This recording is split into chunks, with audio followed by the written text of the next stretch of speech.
I was looking at a digital map on my phone this morning. Okay. Just trying to find this coffee shop that was supposedly hidden down an alleyway. And as I zoomed in, watching that little blue dot track my exact movements down to the meter, it really hit me just how much we take that for granted. Oh, absolutely. That expectation of omniscience. Right. We live in this era where the entire globe feels completely mapped, perfectly cataloged, satellite imaged. We expect the world to be this completely known quantity.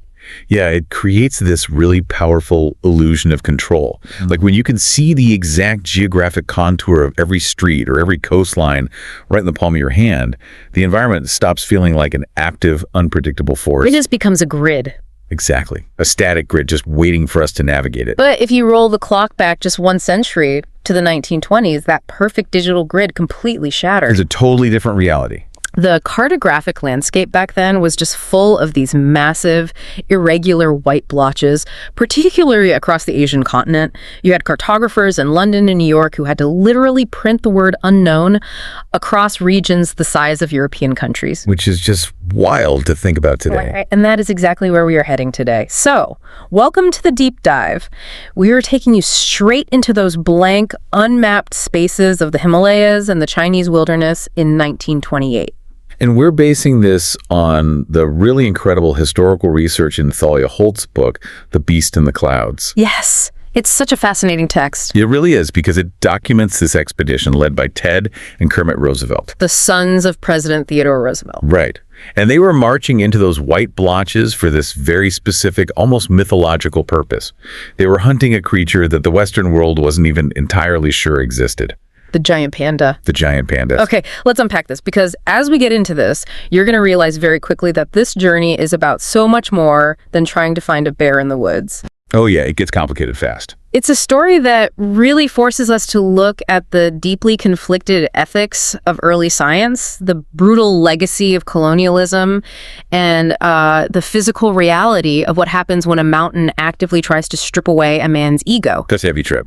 But to understand why these two men were willing to walk into the absolute unknown, we have to look at the immense, suffocating psychological baggage they were carrying. I mean, this is the 1920s. The wealth inequality in the U.S. was just at a staggering peak. Right. You had families like the Rockefellers and the Carnegies sitting on unimaginable capital. The top 0.1% held the same wealth as they do today. And in that era, the ultimate status symbol wasn't buying a yacht. No, it was funding a massive, glorious museum expedition. Exactly. To get your name etched onto a brass plaque at the Field Museum in Chicago. You were literally buying legacy. You were funding the conquest of the natural world. But the crucial piece of context here is that Ted and Kermit Roosevelt, despite having one of the most famous last names on the planet, they were not billionaires. It's not. Theodore Roosevelt was a titan of American history, sure, but he was notoriously bad with his own finances. Right. Didn't he lose a bunch of money out west? He did. Back in the 1880s, Teddy had invested heavily in a cattle ranching operation out in the Dakota Territory, and he lost essentially his entire fortune when the blizzards of 1886 wiped out his herds. Oh, wow. Yeah, he lost roughly $85,000, which was an astronomical sum back then. So the sons inherited the fame, but absolutely not the fortune. Exactly.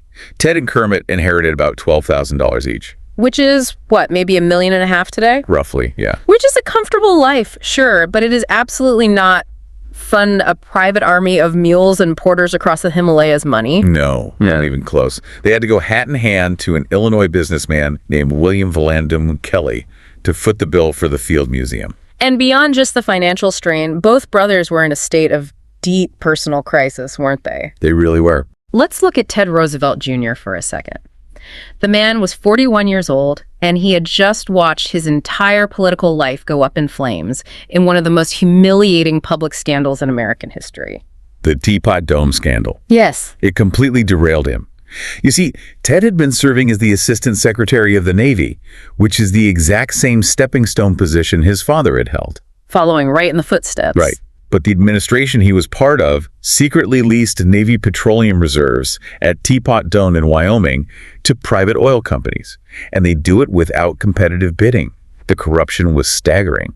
And while Ted himself wasn't taking the bribes, he was personally cleared of criminal wrongdoing. He was the one physically carrying the documents. And occasionally the proverbial black bags of cash between offices. Without realizing what was in them. Yeah, he was implicated by proximity. So his reputation is just trashed. When he ran for governor of New York in 1924 to try and salvage his career, his own cousin, Eleanor Roosevelt, campaigned aggressively against him. That is just brutal family dynamics right there. She literally followed his campaign trail in a car with a giant papier-mâché teapot on the roof that blew real steam. That's savage. It really is. He lost the election, and as Eleanor herself put it, he was politically obliterated. And Kermit wasn't faring much better either. At 39, his shipping business was floundering, his marriage was deeply strained, and he was battling severe depression and alcoholism. Yeah, they were a mess. And furthermore, both men were haunted by the ghost of their father. Theodore Roosevelt equated physical suffering, extreme endurance, and conquering the wilderness with fundamental moral fortitude. He had that whole strenuous life philosophy. Exactly. He had once harshly questioned Kermit's physical toughness when Kermit was a young man. So you have these two brothers approaching middle age, their careers in ashes, feeling like they're feeling the Roosevelt name. Right. So, put yourself in their shoes for a second. The pressure. They decide the only way to resurrect their self-worth, to step out of that massive shadow and prove they are true Roosevelts, is to go to the most dangerous, politically unstable region on Earth. To kill a creature that many credible scientists believe is a complete myth. The giant panda. In 1928, this was the absolute holy grail of zoology. Or white whale. Exactly. It was the last large mammal on Earth that had not been mounted in a Western museum.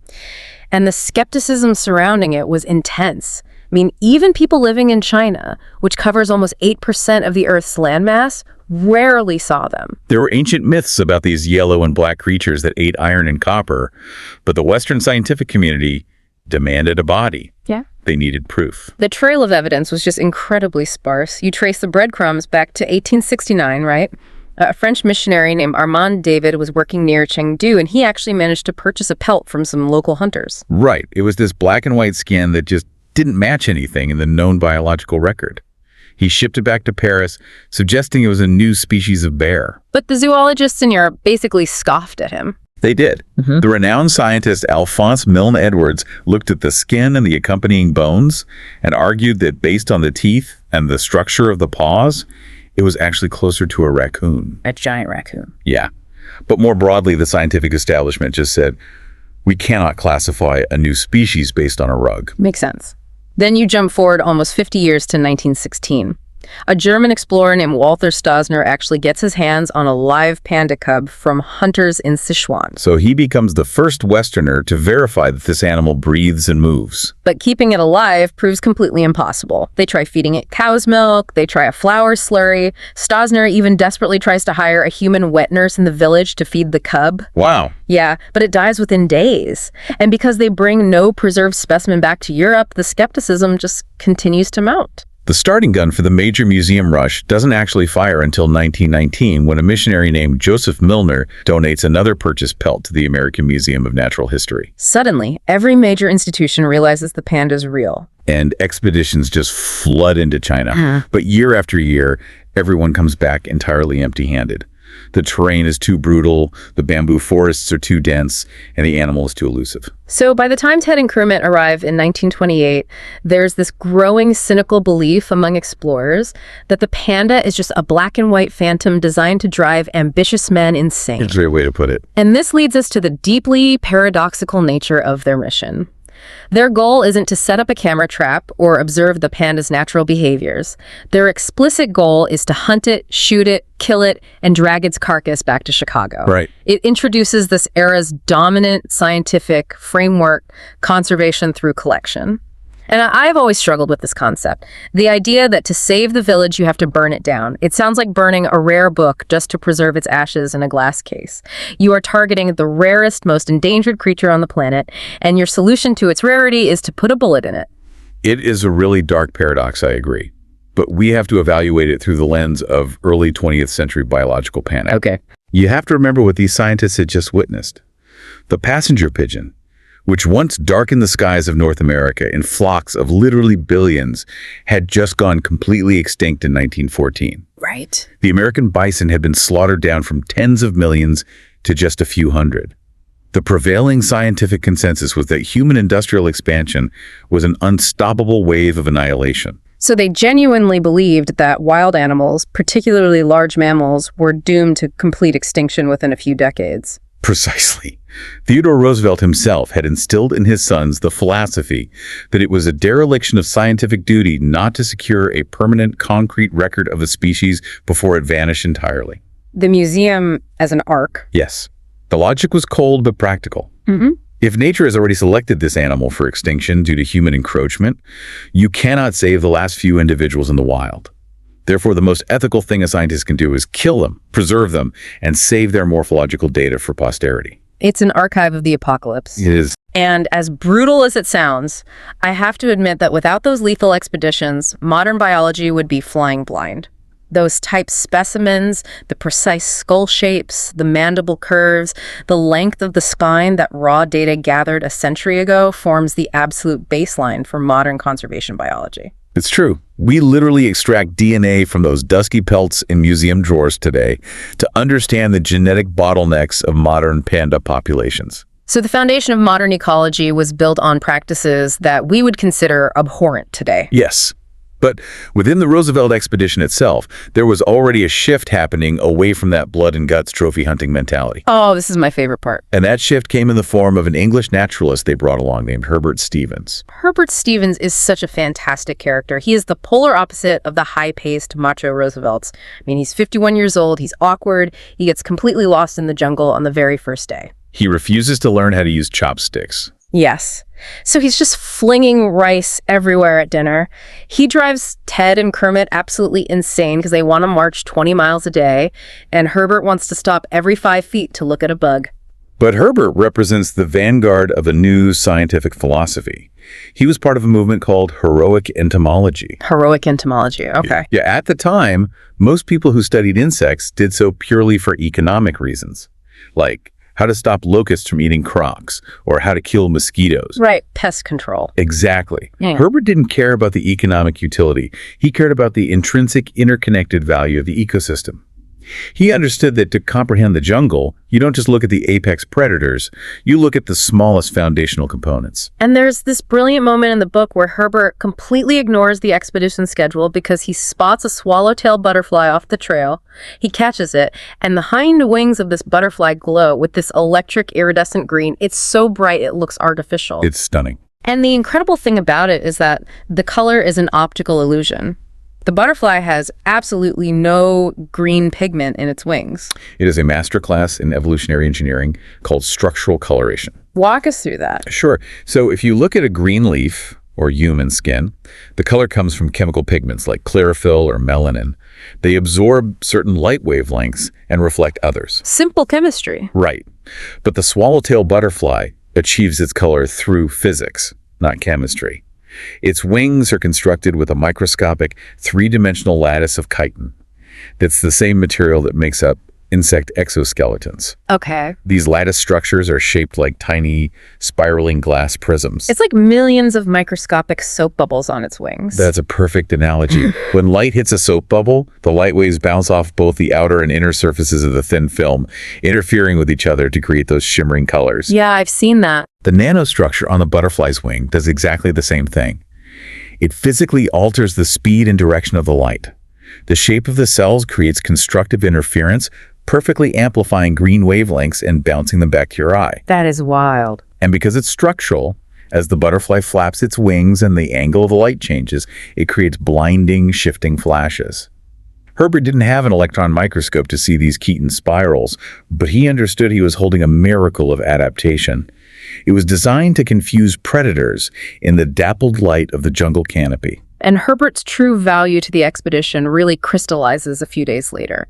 They are hiking near the border with Burma, and they come out above these massive, ancient terrace slopes where the locals cultivate rice. It's a huge agricultural area. Down in the water of these paddies, hundreds of massive birds are gathering.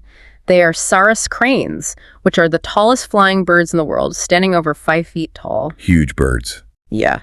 And of course, Ted and Kermit instantly raise their rifles. It's just a reflex for them. Big animals shoot it. But Hobart suddenly snaps. He turns to these two intense, well-armed men, and he authoritatively orders them to drop their guns on the trail. And shocked by a sudden command, they actually do, which is saying something. Herbert leads them quietly down to the edge of the water to simply observe. He pulls out his notebook, sketches the cranes, and begins to take meticulous notes on the environment. He's actually doing ecology. Exactly. He observes that the terraced farming is fundamentally altering the water table. The water levels in the paddies are dropping, and the natural wetlands are being drained. Herbert writes in his journal that the terrace slopes cannot support the birds much longer, explicitly noting the Sarus crane as an indicator species. I want to pause on that term, indicator species, because that is a massive conceptual leap for 1928. He isn't looking at the bird as an isolated trophy. He's looking at it as a diagnostic instrument for the Earth itself. Yes. An indicator species is an organism whose presence, absence, or abundance acts as an early warning system for the health of an entire ecosystem.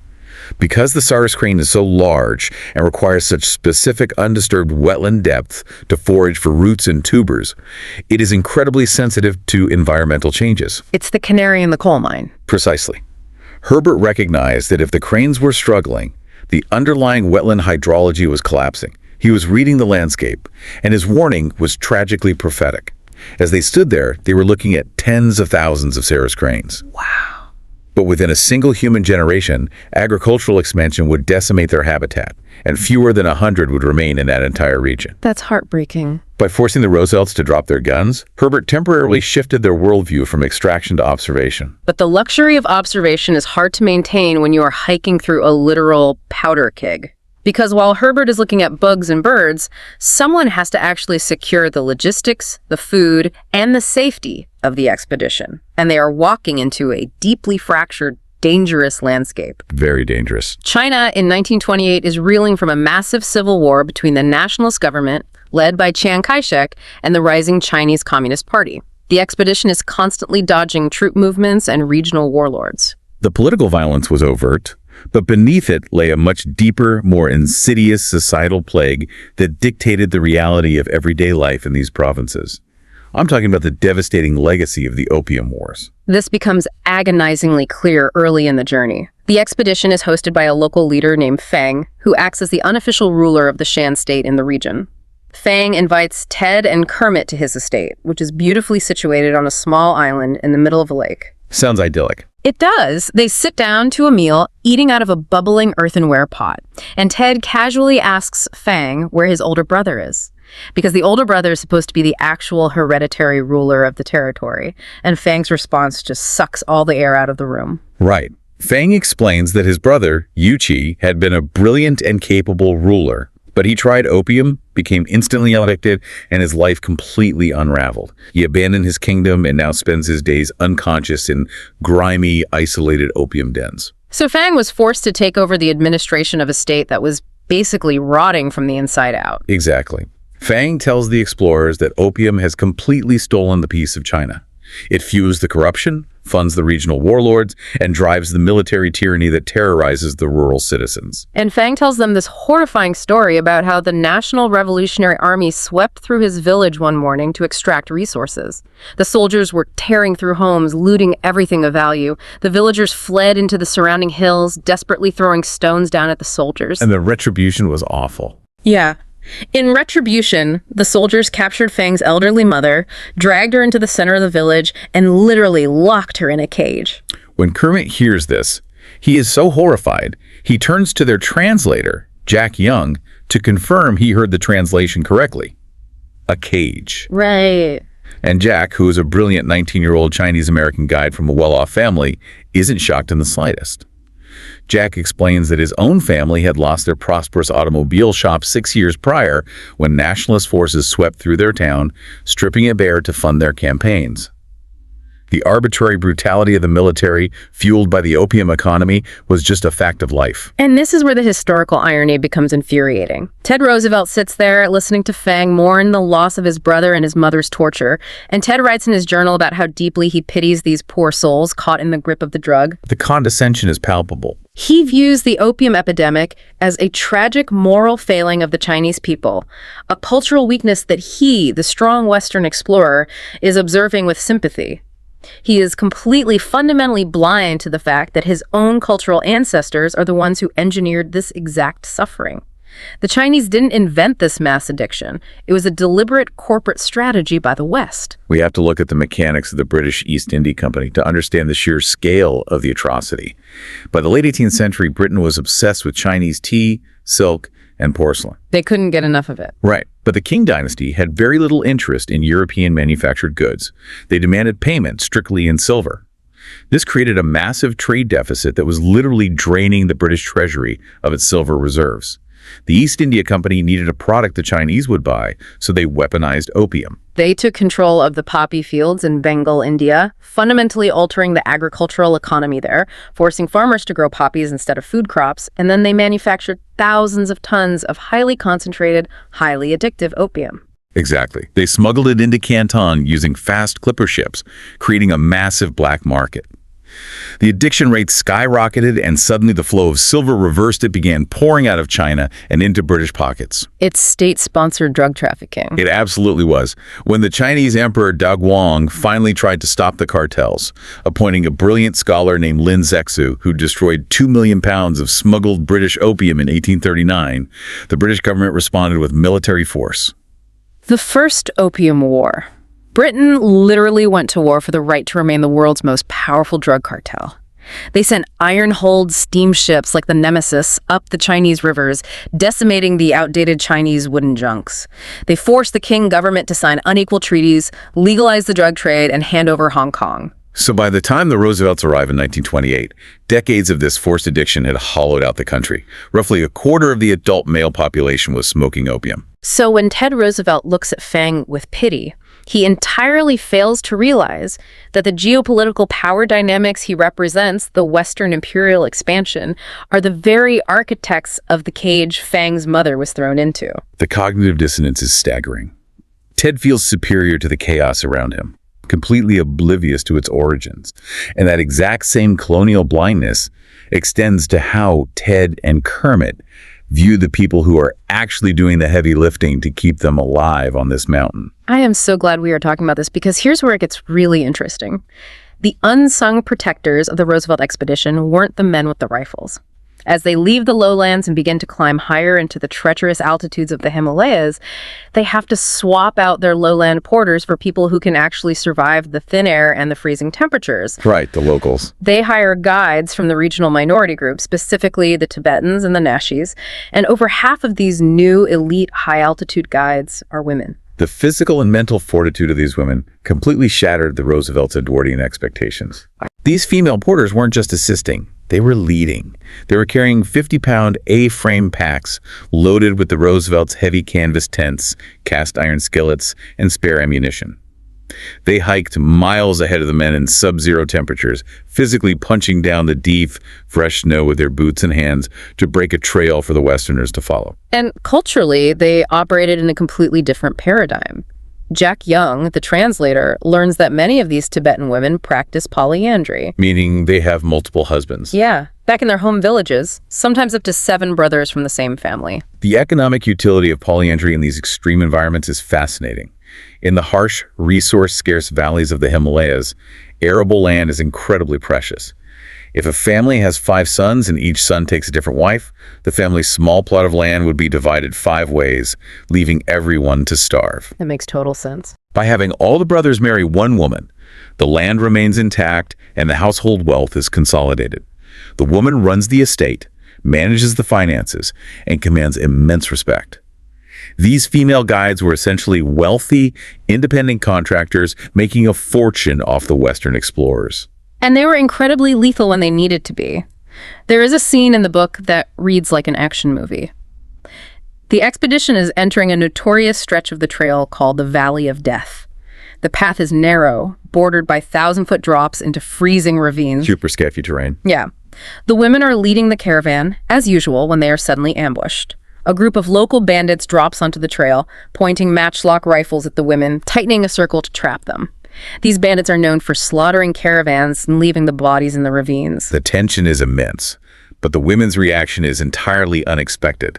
They don't scream for the Roosevelts. They don't drop their packs and surrender. In a split second of synchronized action, one of the female guides raises her hand and slaps the rear of her pack mule with maximum force. The mule violently bolts forward, crashing through the bandits and shattering their circle. And in the absolute chaos of that moment, the women charge. They don't have rifles. They pull out their stout sticks, these thick, heavy wooden walking poles they use to prop up their heavy packs when resting. And they physically go to war with the armed men. Wow. They beat the bandits bloody, fracturing bones, disarming them and leaving them broken on the side of the mountain. Then they retrieve their runaway mule, reorganize their packs, and casually hike back down the trail to inform Ted and Kermit that the path has been cleared. It is remarkable. It's like you have hired a team of elite Navy SEALs, but because of the era's racial and gender prejudices, the Roosevelts just view them as tough baggage handlers. The dissonance in Ted's journals regarding these women is a fascinating psychological study. On one hand, he is genuinely awestruck. He writes a letter to his wife, Eleanor, saying, "You can't imagine what power these women have. Never underrate them." He explicitly notes that Western China is the land of women's emancipation. And they paid them well, too. Yes, crucially, the Roosevelts pay the female guides exactly the same wage as the men. This actually tracks with their father's political legacy. Theodore Roosevelt's 1913 Bull Moose platform was deeply progressive regarding women's suffrage and equal pay. But those progressive ideals slam face first into Ted's deeply ingrained colonial bigotry. Literally a day after these very female guides brave a blinding middle-of-the-night snowstorm to track down and save the expedition's lost food supply actions that directly saved Ted's life. Ted writes in his journal, "Practically all natives steal." It perfectly illustrates how societal conditioning overrides immediate reality. He relies entirely on their superior skills. He witnesses their heroism and integrity firsthand, yet his overarching imperial worldview demands that he categorizes them as untrustworthy, lesser natives. He cannot reconcile their brilliance with his need to feel racially and culturally superior. It's a deeply frustrating contradiction, and it's staggering to think about Ted Roosevelt relying on these fiercely independent, polyandrous Himalayan women to survive, because the minute the expedition descends slightly out of the high passes and into the lowland Chinese villages, they are hit with a violently different reality for women. A very dark reality. They encounter a cultural practice that actively physically prevents independence. You're referring to the practice of foot binding. As the expedition moves through a rural village market, Kermit Roosevelt observes a stark contrast. He sees a brightly colored propaganda poster issued by the new Republic of China government. It features a smiling woman standing firmly on normal feet, and the Mandarin text aggressively reads, "No feet binding." But right as Kermit is looking at this modern mandate, a young woman walks past him, hobbling painfully, her balance precarious, walking on deformed, bound feet that fit into tiny 3-inch lotus shoes. The government had officially outlawed the practice in 1912. But a millennium of cultural tradition doesn't vanish overnight, especially in these remote, rural valleys where government enforcement was non-existent. The mechanics of foot binding are purely visceral, and they are inflicted on children. We're talking about a process usually started on girls between the ages of 4 and 7, before their bones had fully hardened. Their feet were plunged into a mixture of hot water, animal blood, and herbs to soften the tissue and cause the skin to peel off. It's so hard to listen to. Then the mother or a professional binder would physically snap and break every single toe except the big toe, folding them flat under the sole of the foot. And the process was agonizing. After the toes were broken, the foot was tightly wrapped with miles of wet silk ribbons. As the ribbons dried, they shrank, pulling the toes tighter. Then came the most brutal part. The arch of the foot was broken, and the entire foot was bent completely in half, forcing the sole of the foot to touch the heel. Oh my! It created a deep cleft that frequently became infected. The agony of every step the child took for the first few years before the nerve endings finally died and went permanently numb is unimaginable. It was an irreversible mutilation of the human body. But we have to look at the why. Why would a mother inflict this kind of agonizing torture on her own daughter? It wasn't just sadism, it was an economic and social calculus. Originally in the 10th century, during the Song dynasty, it began as a court fashion. The legend says a dancer named Yao Niang bound her feet to dance on the tips of her toes inside a 6-foot golden lotus adorned with ribbons, much like point shoes in modern ballet. Right. It spread through the royal court as a profound symbol of elite status. If a family could afford to have a daughter who could not walk and therefore could not perform physical labor, it proved immense wealth. But as the centuries passed, the practice trickled down from the royal courts to the poorest rural farming valleys, and the utility of it changed entirely. It became a physical trap. Exactly. In a rural agrarian economy, mobility is independence. If a woman had normal feet, she could work in the fields, she could travel over the rugged mountain passes to other villages, she had agency. By physically hobbling their daughters, mothers were ensuring the girls were permanently confined to the household.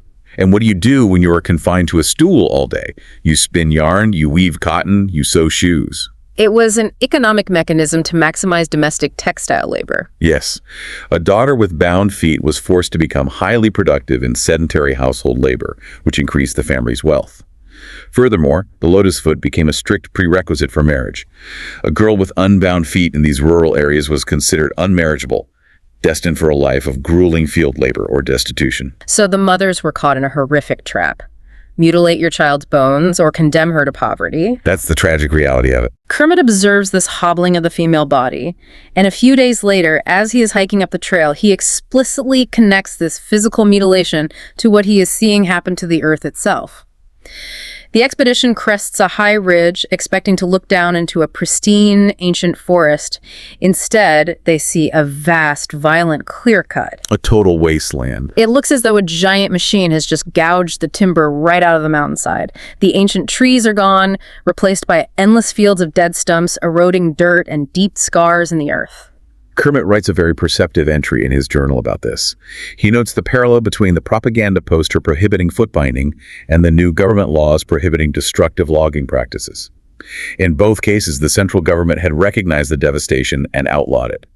But in the reality of the remote mountains, both practices persisted unabated. Because the laws were unenforceable. Right. Kermit realizes that when the economic incentive, the high price of lumber in the cities, or the high bride price of a woman with bound feet outweighs the penalty, and when enforcement is impossible, the mutilation will continue. It's a deeply sobering historical mirror. It really forces you to look at our own modern lives. What conveniences do we accept as normal today? What environmental or labor practices drive our fast fashion, our cheap electronics or supply chains that generations a century from now will look back on and view as barbaric mutilations of our society? We judged the 1920s so harshly, but the underlying economic calculus hasn't changed at all. The mechanisms of exploitation just take different forms. And as the expedition climbs even higher, leaving the damaged, clear-cut lower valleys and the human tragedies behind, the environment begins to shift radically. They're moving into the deep wilderness, the true unknown. And as the landscape changes, the monsters they have to worry about change as well. Yes. The trail drops down into a deep gorge bordered by the Mekong River.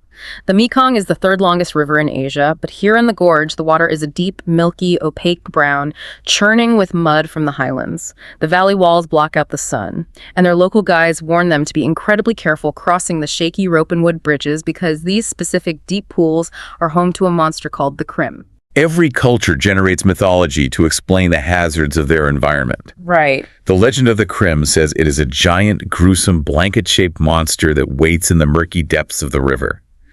When a caravan crosses a bridge, the Krim senses the vibrations, rises silently out of the brown water, wraps itself around men and pack mules, and drags them down to the bottom to be swallowed whole. It's the perfect nightmare for an unpredictable, muddy river. But Ted, Kermit, and Herbert Stevens are standing on one of these bridges, staring down into the opaque water, and they actually see something massive moving in the shadows below them. Kermit literally points and says out loud, "It's a monster." Is he a real creature? They watch a silvery white, 6-foot-long shape breach the surface of the mud, but it doesn't look like a blanket. What? A smooth, round, bulbous head pops up, followed by a curved dorsal fin. They are staring at a dolphin. An Irrawaddy dolphin. Wait, I'm stuck on the geography here. They are 500 miles inland, deep in the mountains, standing over a muddy, freshwater river. A marine mammal navigating a muddy river that far from the ocean goes against everything I know about marine biology. How does a dolphin even survive in that environment? What happens to its body? It's a phenomenal biological question. When Herbert Stevens sees it, he completely ignores the mythical dread of the guides. He climbs down the muddy bank, dips his finger in the water, tastes it, and notes in his journal: brackish.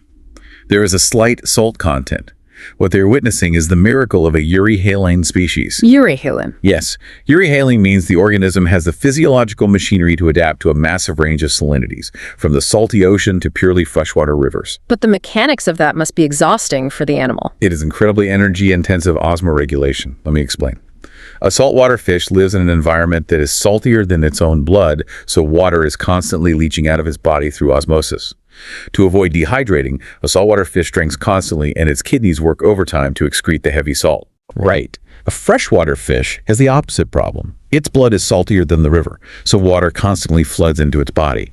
To avoid exploding, it drinks almost nothing and pees constantly. Okay, I see where this is going. For a dolphin to swim from the ocean 500 miles up into a freshwater river system, its kidneys have to completely reverse their function on a cellular level to process the change in osmotic pressure. So why do it? Why undergo that massive physiological stress to leave the abundant ocean and trap yourself in a muddy, dangerous river? Because of the evolutionary advantage of escaping competition. And if we connect this to the bigger picture, the only reason they can pull off this strategic environmental shift is raw brain power. Brain power. Yeah, Irrawaddy dolphins possess massive, highly complex brains. Their raw brain size is slightly larger than a human's, and their neocortex, the deeply folded outer layer of the brain responsible for advanced problem-solving, spatial mapping, and conscious thought, is highly developed.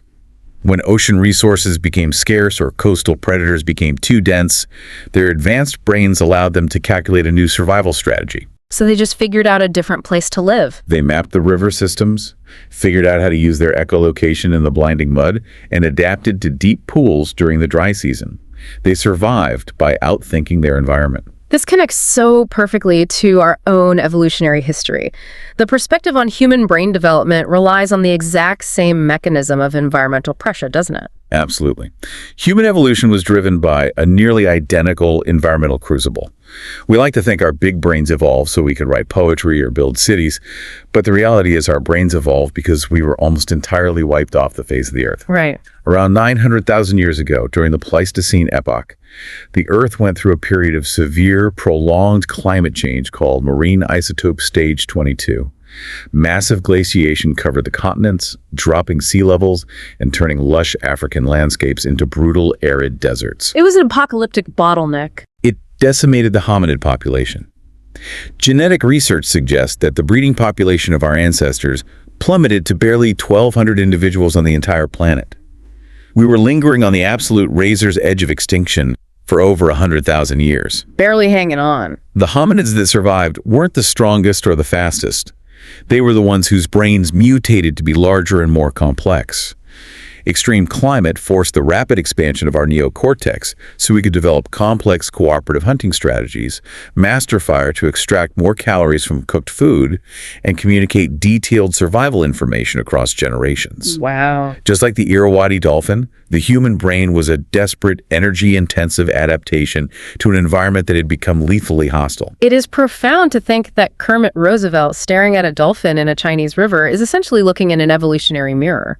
Both species only exist because their ancestors survived an apocalypse by getting smarter. That's a beautiful way to put it. And speaking of survival in hostile environments, as the expedition climbs beyond the Mekong, the cold becomes brutal. The air thins out, and the pressure to secure a museum specimen drives Kermit to extreme length. He spots a sero, which is a highly elusive, solitary, wild mountain goat that lives on steep cliffs, and he manages to shoot it.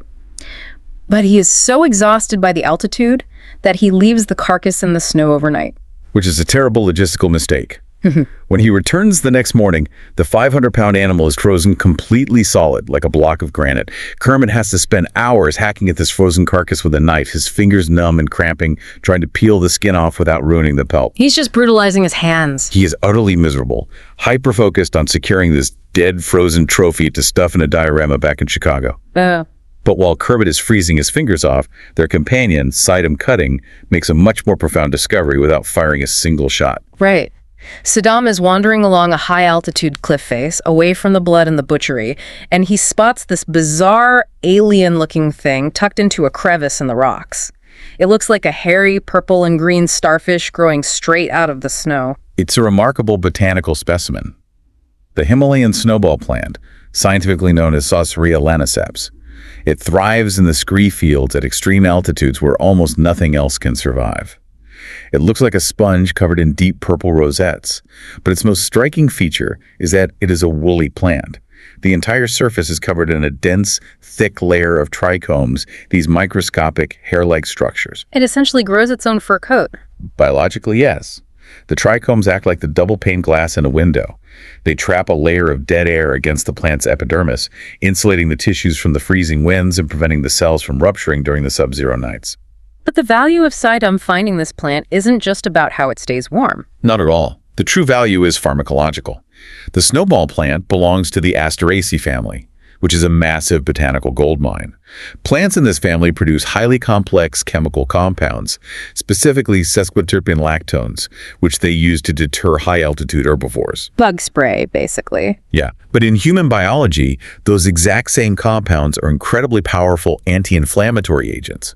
In traditional Chinese and Tibetan medicine, when properly harvested and prepared, Saussurea laniceps is a highly effective treatment for severe rheumatoid arthritis, high blood pressure, and stomach ailments. Let me get this straight. Kermit is literally freezing his hands into claws to drag the skin of a dead goat back to a museum purely for visual display, while Sidam just bends over and picks up a plant that contains the biological blueprints to ease human suffering. It highlights the deep blindness of the Roosevelt's mission. They are marching through a landscape rich with life-saving biodiversity. Over 80% of the global population today still relies on traditional plant-based medicine for their primary health care. That bizarre, hairy snowball plant is exponentially more valuable to the future of humanity than the taxidermy trophy Kermit is obsessed with. But the Roosevelts are entirely focused on death. They want a prize to conquer. They view the landscape as an adversary to be vanquished. But the mountains are about to aggressively strip that conqueror's ego away from them. The physical toll of the altitude, the cold, and the relentless marching finally catches up with them as they arrive at the kingdom of Muli. And what happens next is what I can only describe as a complete ego death in the clouds. Muli was an independent, semi-autonomous territory ruled by a royal Tibetan family, completely secluded from the chaos of the Chinese Civil War. It sat in an amphitheater of massive, snow-capped peaks. The architecture was stunning. The buildings were painted a stark, pristine white that contrasted brilliantly with the dark green of the ancient fir trees. It looked like the mythical Shangri-La. The expedition is exhausted, filthy, and bruised. They are hosted by a man named Chang Ta-li, the guardian of the eastern border, in a gorgeous 3-story building called the House of the Prince. And this is where the Roosevelts experience an intense culture shock. Up to this point in their lives, across Europe, South America, and the United States, the name Roosevelt was a golden key. It commanded instant respect, deference, and awe. It was their shield. But when Ted sits down in the pristine room with Chang Ta-li, he proudly pulls out a photograph of his father, President Theodore Roosevelt. Ted expects the usual fawning reaction, but Chang Ta-li just looks politely at the photograph, tilts his head, and asks through the translator, "Who is President Roosevelt?" He has absolutely no idea who he is. And more importantly, he doesn't care. The politics of Washington, D.C., the wealth of the Field Museum, the social hierarchies of New York high society, none of it has any currency in Muli. For the first time in their entire lives, Ted and Kermit are completely, totally stripped of their legacy. The safety net of their father's massive shadow vanishes.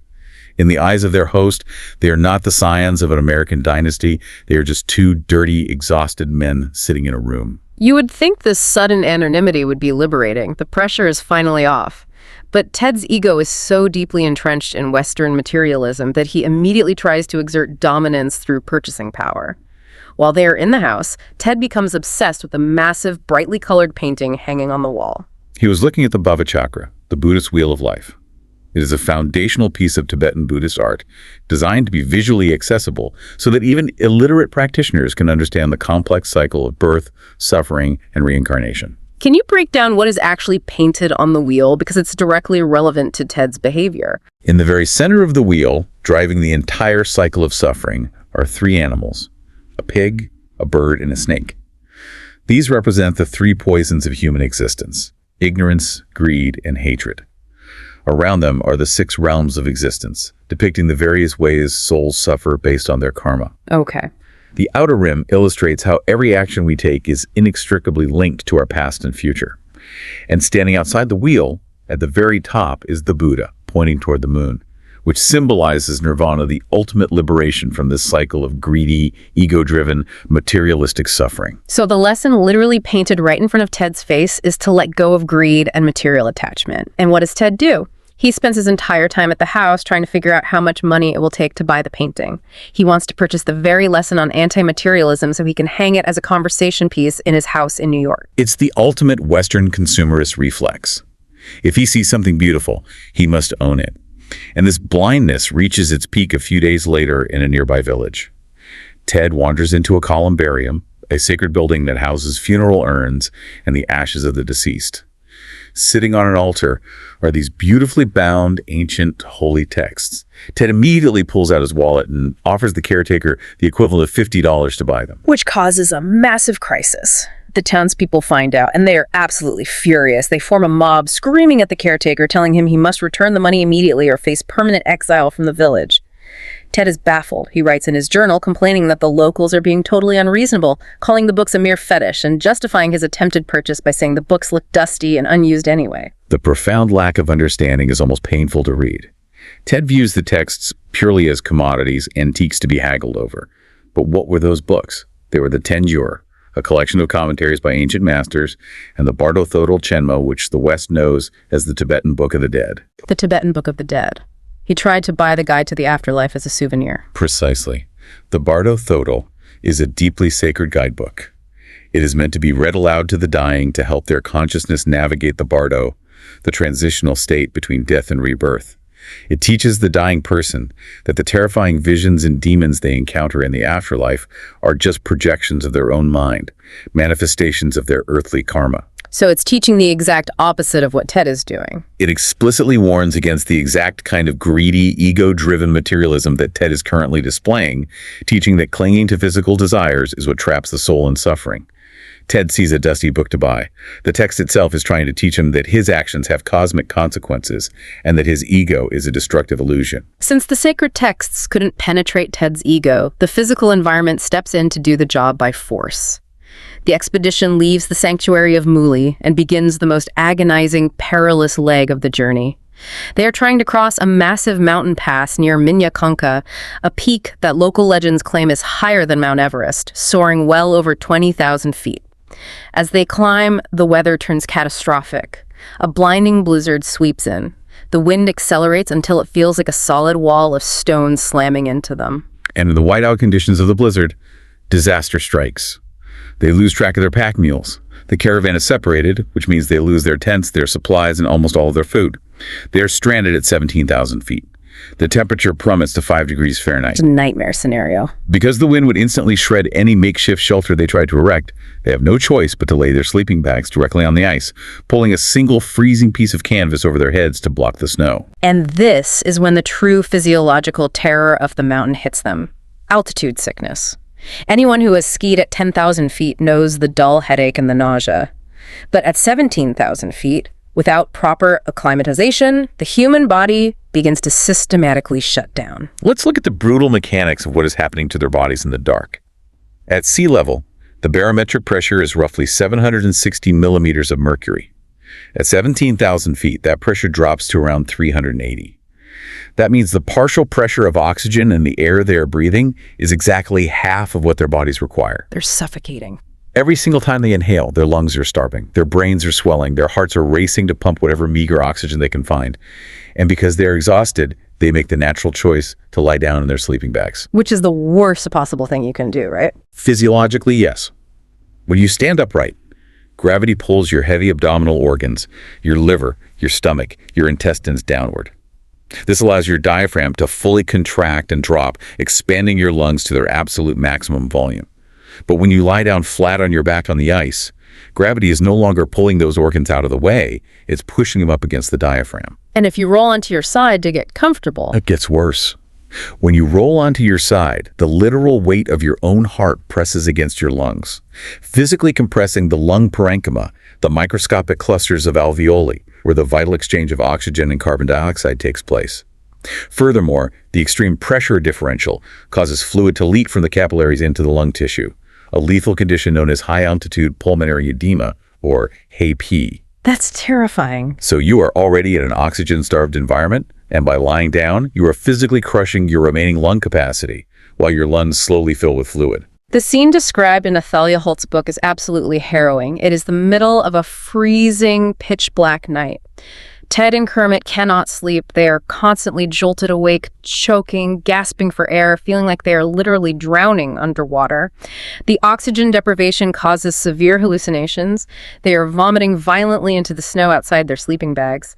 The physical agony in their heads is so excruciating that they are literally tearing their own hair out in the dark. It's torture. Ted writes that it is unequivocally the worst night of their entire lives. They are reduced to sobbing, shivering wrecks in the snow, playing for death just to make the relentless pain stop. It is the ultimate dissolution of the ego.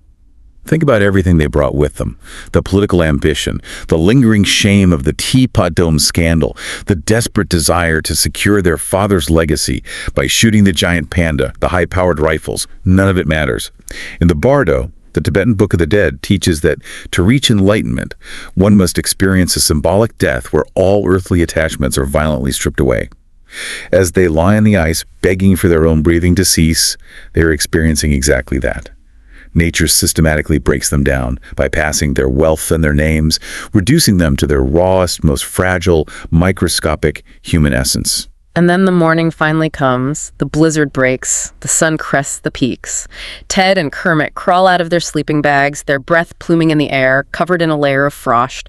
They look up and they realize that in the blinding darkness of the blizzard, they had laid their sleeping bags down directly underneath a massive, perfectly frozen waterfall. The morning light hits the ice and it sparkles like millions of diamonds towering above them. They survived. Having survived the absolute crucible of Minnetonka, their perspective shifts completely.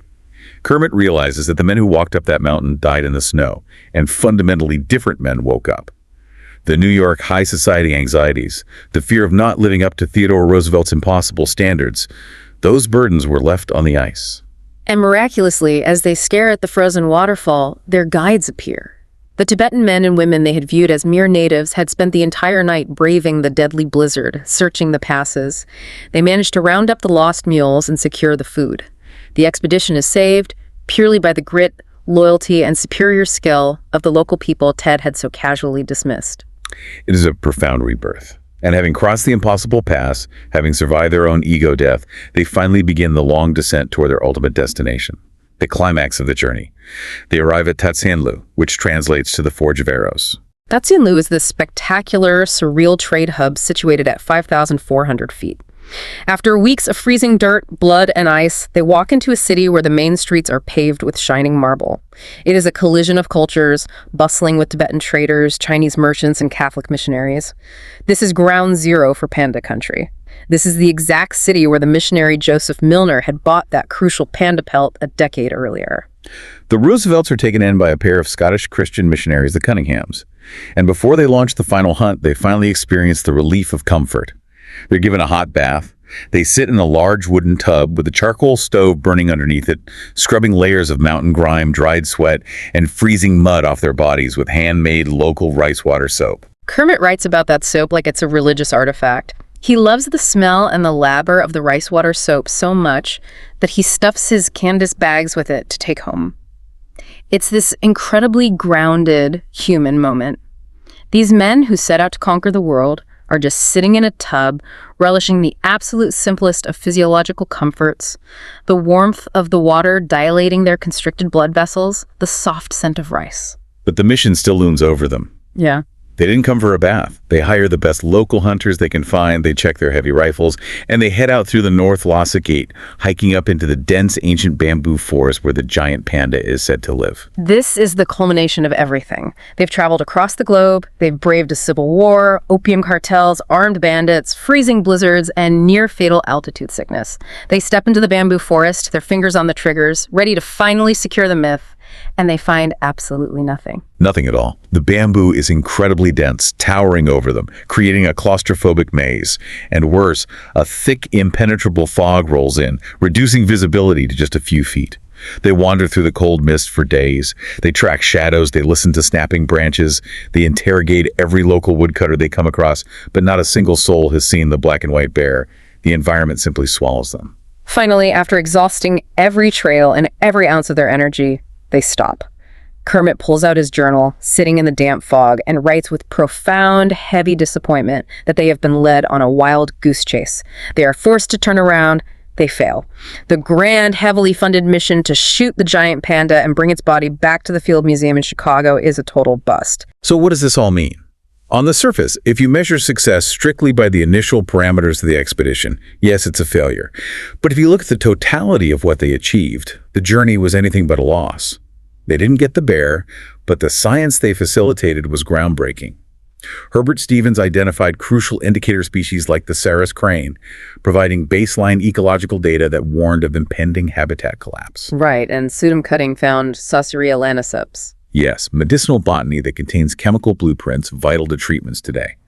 They mapped entirely unknown river systems and documented the profound complexities of a region caught between ancient traditions like polyandry and foot binding and the modern horrors of mechanized civil war and colonial drug cartels. And most importantly, the Roosevelts returned as fundamentally changed men.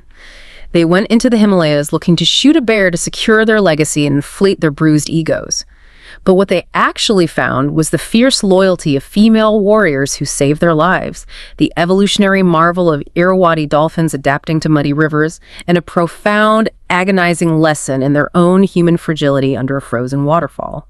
It perfectly encapsulates the paradox of exploration. The goal you set out to achieve is rarely the thing that actually matters. The destination, the mythical prize, is often just the excuse required to get you to walk out your front door. The true value is the physical, scientific, and spiritual transformation that occurs on the trail. They were stripped of their pride and forced to confront the interconnectedness of all life, from the microscopic structural coloration on a butterfly's wing to the vast, brutal reality of a clear-cut ancient forest. It is an absolutely stunning deep dive into human nature and the history of science. But as we wrap up today's journey, I want to leave you, the listener, with one final provocative thought to mull over. Something to consider the next time you hear a story of a failed expedition. Think about this.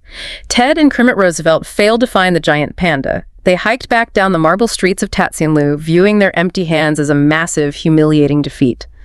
But what if their failure was actually the panda's greatest victory? It's a vital perspective, especially when we look at the historical track record of what happened to the animals the Roosevelts did successfully find on their other expeditions. Exactly. Just a few years prior, on their 1925 expedition to the Pamir Mountains, the Roosevelts successfully found and shot the legendary Ovis poli, the massive Marco Polo sheep with the sprawling, spiraling horns. They brought the trophy back to the museum, it became world famous, and immediately, wealthy hunters flooded the region, hunting the Ovis poli to the absolute brink of extinction just to get their own trophy. By remaining a mythical beast, by hiding in the thick, impenetrable fog of the bamboo forest just a little longer, the giant panda entirely avoided that exact fate. It avoided being hunted to death by the very scientific institutions that were claiming they wanted to save it. Sometimes, in a world obsessed with cataloging and extracting, remaining undiscovered is nature's ultimate survival strategy. So the next time you open a digital map on your phone and you see everything perfectly tracked, categorized, and visible with zero blank spaces, remember the opaque, diagnostic, muddy waters of the Mekong we explored today. Remember that not everything is binary, clean, or meant to be fully exposed to the light. Sometimes the most beautiful, valuable things on Earth only survive because they remain hidden in the white blotches of the unknown. Thanks for taking the plunge with us today. Keep questioning the map.